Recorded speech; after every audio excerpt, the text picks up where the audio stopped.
फुर्सतिया apartment शहर के बाहरी इलाके में एक पुराना और बेजान अपार्टमेंट था, जिसे लोग हथियार अपार्टमेंट कहते थे।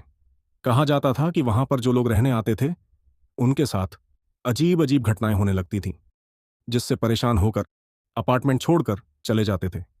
जैसे उस अपार्टमेंट का मालिक बहुत परेशान हो जाता है और वह उस अपार्टमेंट का किराया बहुत कम कर देता है।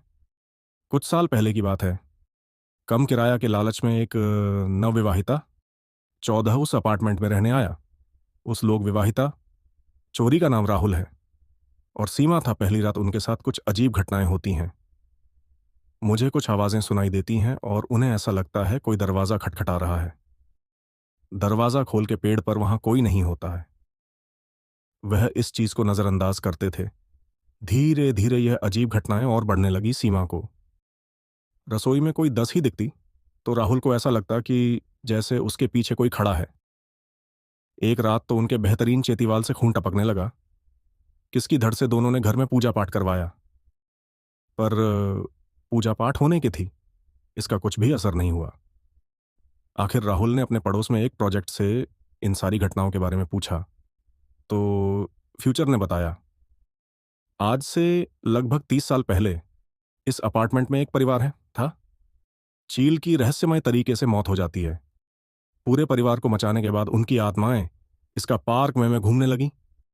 तब से यहां के कोई भी किया था, नहीं पाया, क्योंकि उनकी आत्माएं उन्हें टिकने नहीं देती हैं।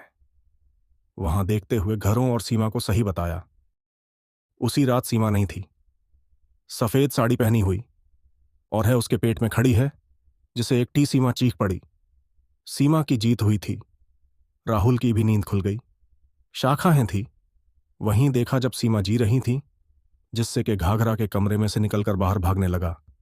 लेकिन जब तक उतरवा दरवाजे के पास पहुंचा, दरवाजा अपने आप बंद हो चुका था। उसके लाख कोशिशों के बाद भी दरवाजा नहीं खोल रहा था और आते ही छिपा उस अपार्टमेंट का दरवाजा खोला गया। पर सीमा राहुल का कहीं अता पता नहीं था।